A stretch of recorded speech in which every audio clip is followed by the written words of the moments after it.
ओम शांति। दिनांक 18 नवंबर 2024। बाप दादा के साकार मधुर महावाक्य। मीठे बच्चे, बाप है अविनाशी वैद्य जो एक ही महामंत्र से तुम्हारे सब दुख दूर कर देता है। प्रश्न: माया तुम्हारे बीच में विघ्न क्यों डालती है? कोई कारण बताओ। उत्तर: क्योंकि तुम माया के बड़े ते बड़े ग्राहक हो। उसकी ग्राहकी खत्म होती है, इसलिए विघ्न डालती है। दूसरा, जब अविनाशी वैद्य तुम्हें दवा देता है तो माया की बीमारी उथलती है, इसलिए विघ्नों से डरना नहीं है। मन मना भव के मंत्र से माया भाग जाएगी। ओम शांति। बाप बैठ बच्चों को समझाते हैं। मनुष्य मन की शांति कह हैरान होते हैं। रोज कहते भी हैं ओम शांति, परंतु इसका अर्थ न समझने के कारण शांति मांगते ही रहते हैं। कहते भी हैं आई एम आत्मा, अर्थात आई एम साइलेंस। हमारा स्वधर्म है साइलेंस। फिर जबकि स्वधर्म शांति है तो फिर मांगना क्यों? अर्थ न समझने के कारण फिर भी मांगते रहते हैं। तुम समझते हो यह रावण राज्य है, परंतु यह भी नहीं समझते कि रावण सारी दुनिया का आम और भारत का खास दुश्मन है, इसलिए रावण को जलाते हैं। ऐसा कोई भी मनुष्य है जिसको कोई वर्ष वर्ष जलाते हो? इनको तो जन्म जन्मांतर कल्प कल्पांतर जलाते आए हैं, क्योंकि यह तुम्हारा दुश्मन बहुत बड़ा है।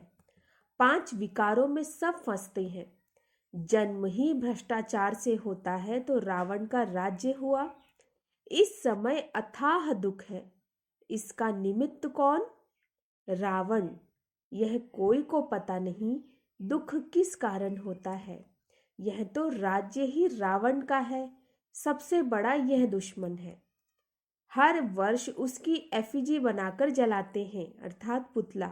दिन प्रतिदिन और ही बड़ा बनाते जाते हैं। दुख भी बढ़ जाता है।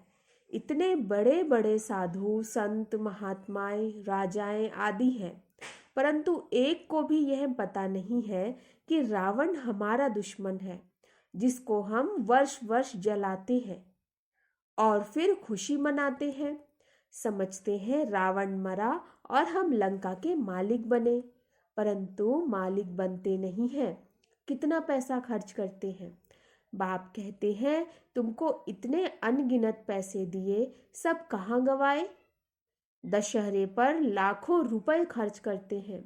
रावण को मारकर फिर लंका को लूटते हैं। कुछ भी समझते नहीं। रावण को क्यों जलाते हैं? इस समय सब इन विकारों की जेल में पड़े हैं। आधा कल्प रावण को जलाते हैं क्योंकि दुखी हैं। समझते भी हैं रावण के राज्य में हम बहुत दुखी हैं। यह नहीं समझते हैं कि सतयुग में ये 5 विकार होते नहीं। यह रावण को जलाना आदि होता नहीं। पूछो यह कब से मनाते आए हो?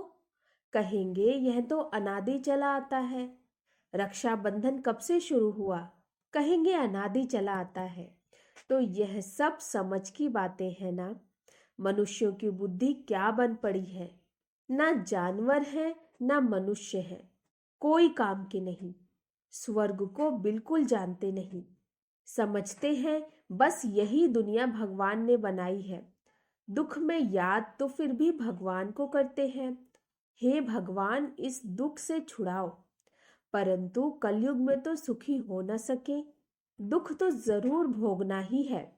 सीढ़ी उतरनी ही है। नई दुनिया से पुरानी के अंत तक के सब राज बाप समझाते हैं। बच्चों पास आते हैं तो बोलते हैं कि सब दुखों की दवाई एक है, अविनाशी वैद्य है ना। 21 जन्मों के लिए सबको दुखों से मुक्त कर देते हैं। वह वैद्य लोग तो खुद भी बीमार हो जाते हैं। यह तो है अविनाशी वैद्य। यह भी समझते हो दुख भी अथाह है, सुख भी अथाह है। बाप अथाह सुख देते हैं, वहां दुख का नाम निशान नहीं होता। सुखी बनने की ही दवाई है।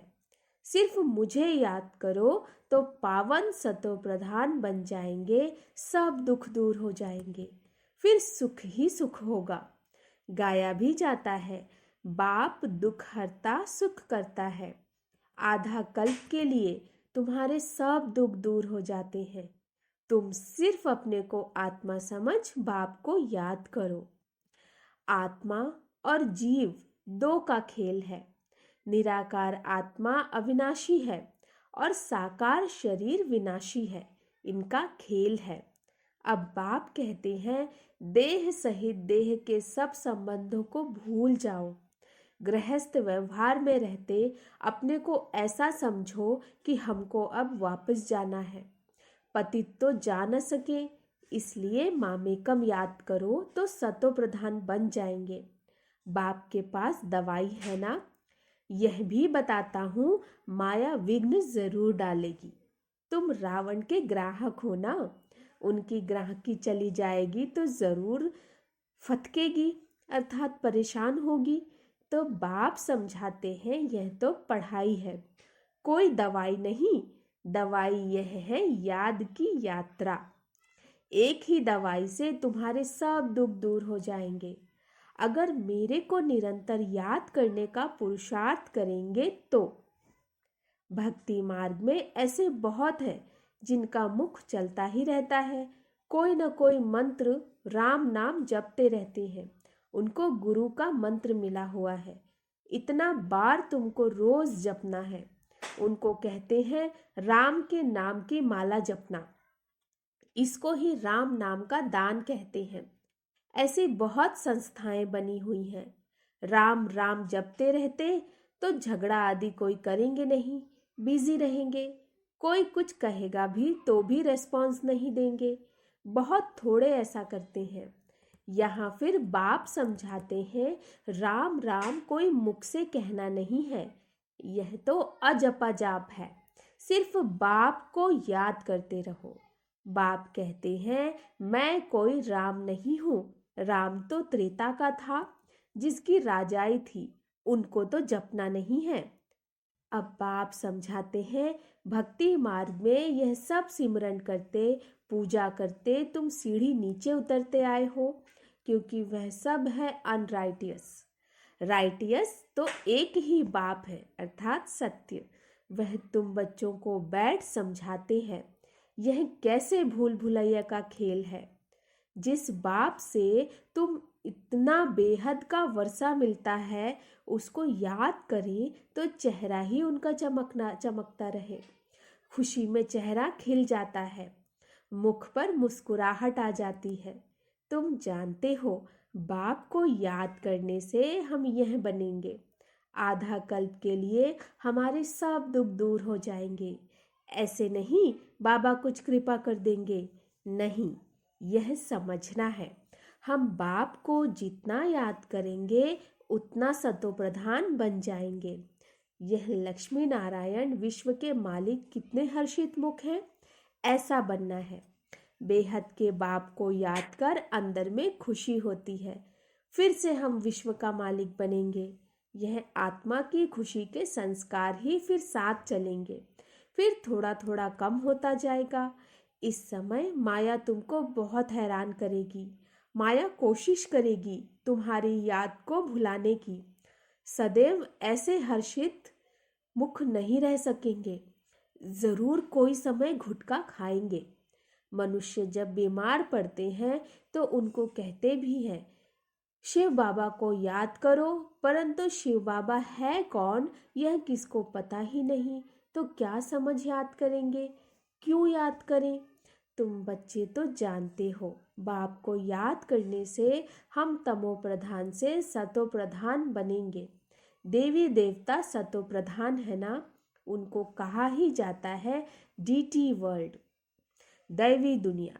मनुष्यों की दुनिया नहीं कहा जाता। मनुष्य नाम होता नहीं। फलाना देवता, वह है ही डीटी वर्ल्ड। यह है ह्यूमन वर्ल्ड, अर्थात मनुष्यों की दुनिया। यह सब समझने की बातें हैं। बाप ही समझाते हैं। बाप को कहा जाता है ज्ञान का सागर। बाप अनेक प्रकार की समझानी देते रहते हैं, फिर भी पिछाड़ी में महामंत्र देते हैं। बाप को याद करो तो तुम सतो प्रधान बन जाएंगे और तुम्हारे सब दुख दूर हो जाएंगे। कल्प पहले भी तुम देवी देवता बने थे। तुम्हारी सीरत देवताओं जैसी थी। वहां कोई भी उल्टा सुल्टा बोलते नहीं थे। ऐसा कोई काम ही नहीं होता। वह है ही डीटी वर्ल्ड, यह है ह्यूमन वर्ल्ड। फर्क है ना। एक बाप, यह बाप बैठ समझाते हैं। मनुष्य तो समझते हैं डीटी वर्ल्ड को लाखों वर्ष हो गए। यहाँ तो कोई को देवता कह नहीं सकेंगे। देवताएं तो स्वच्छ थे। महान आत्मा देवी देवता को कहा जाता है, मनुष्य को कभी नहीं कह सकते। यह है रावण की दुनिया। रावण बड़ा भारी दुश्मन है। इन जैसा दुश्मन कोई होता नहीं। हर वर्ष तुम रावण को जलाते हो। यह है कौन, किसको पता नहीं है। कोई मनुष्य तो नहीं है। यह है 5 विकार, इसलिए इसको रावण राज्य कहा जाता है। 5 विकारों का राज्य है ना, सब में 5 विकार है। यह दुर्गति और सदगति का खेल बना हुआ है। अभी तुमको सदगति के टाइम आदि का बाप ने समझाया है, दुर्गति का भी समझाया है। तुम ही ऊंच चढ़ते हो, फिर तुम ही नीचे गिरते हो। शिव जयंती भी भारत में ही होती है। रावण जयंती भी भारत में ही होती है। आधा कल्प है दैवी दुनिया, लक्ष्मी नारायण राम सीता का राज्य होता है। अभी तुम बच्चे सबकी बायोग्राफी को जानते हो। महिमा सारी तुम्हारी है। नवरात्रि पर पूजा आदि सब तुम्हारी होती है। तुम ही स्थापना करते हो। श्रीमत पर चल, तुम विश्व को चेंज करते हो तो श्रीमत पर पूरा चलना चाहिए ना। नंबरवार पुरुषार्थ अनुसार करते रहते हैं। स्थापना होती रहती है, इसमें लड़ाई आदि की कोई बात नहीं। अभी तुम समझते हो यह पुरुषोत्तम संगम युग है ही बिल्कुल अलग। पुरानी दुनिया का अंत, नई दुनिया की आदि। बाप आते ही हैं पुरानी दुनिया को चेंज करने। तुमको समझाते तो बहुत है, परंतु बहुत है जो भूल जाते हैं। भाषण के बाद स्मृति आती है, यह पॉइंट समझानी थी। हूबहू कल्प कल्प जैसे स्थापना हुई है वैसे होती रहेगी। जिन्होंने जो पद पाया है वही पाएंगे। सब एक जैसा पद नहीं पा सकते। ऊंच से ऊंच पद पाने वाले भी हैं तो कम से कम पद पाने वाले भी हैं। जो अनन्य बच्चे हैं वह आगे चलकर बहुत फील करेंगे। यह साहूकारों की दासी बनेंगी, यह राजाई घराने की दासी बनेंगी, यह बड़े साहूकार बनेंगे जिनको कब कब इनवाइट करते रहेंगे। सबको थोड़े ही इनवाइट करेंगे। सब मुख थोड़े ही देखेंगे। बाप भी ब्रह्मा मुख से समझाते हैं, सम्मुख सब थोड़े ही देख सकेंगे। तुम अभी सम्मुख आए हो, पवित्र बने हो। ऐसे भी होता है जो अपवित्र आकर यहाँ बैठते हैं। कुछ सुनेंगे तो फिर देवता बन जाएंगे।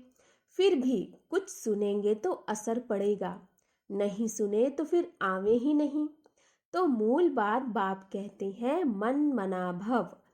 इस एक ही मंत्र से तुम्हारे सब दुख दूर हो जाते हैं। मन मना भव, यह बाप कहते हैं। फिर टीचर होकर कहते हैं मध्याजी भव। यह बाप भी है, टीचर भी है, गुरु भी है। तीनों ही याद रहे तो भी बहुत हर्षित मुख अवस्था रहे। बाप पढ़ाते हैं, फिर बाप ही साथ ले जाते हैं। ऐसे बाप को कितना याद करना चाहिए।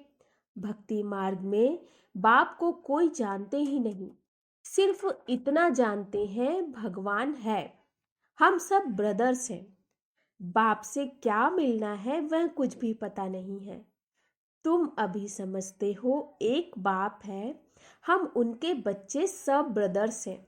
यह बेहद की बात है ना। सब बच्चों को टीचर बन पढ़ाते हैं, फिर सबका हिसाब किताब चुकतू कराए वापस ले जाते हैं। इस छीछी दुनिया से वापस जाना है। नई दुनिया में आने के लिए तुमको लायक बनाते हैं। जो जो लायक बनते हैं वह सतयुग में आते हैं। अच्छा, मीठे मीठे सिकिलधे बच्चों प्रति मात पिता बाप दादा का याद प्यार और गुड मॉर्निंग। रूहानी बाप की रूहानी बच्चों को नमस्ते। हम रूहानी बच्चों की रूहानी बाप दादा को नमस्ते नमस्ते नमस्ते। गुड मॉर्निंग बाबा। धारणा के लिए मुख्य सार। अपनी अवस्था को सदा एक रस और हर्षित मुख रखने के लिए बाप, टीचर और सद्गुरु तीनों को याद करना है। यहाँ से ही खुशी के संस्कार भरने हैं। वर्षे की स्मृति से चेहरा सदा चमकता रहे। दूसरा, श्रीमत पर चलकर सारे विश्व को चेंज करने की सेवा करनी है। 5 विकारों में जो फंसे हैं उन्हें निकालना है। अपने स्वधर्म की पहचान देनी है। वरदान, सर्व के प्रति अपनी दृष्टि और भावना प्यार की रखने वाले सर्व के प्यारे फरिश्ता भव।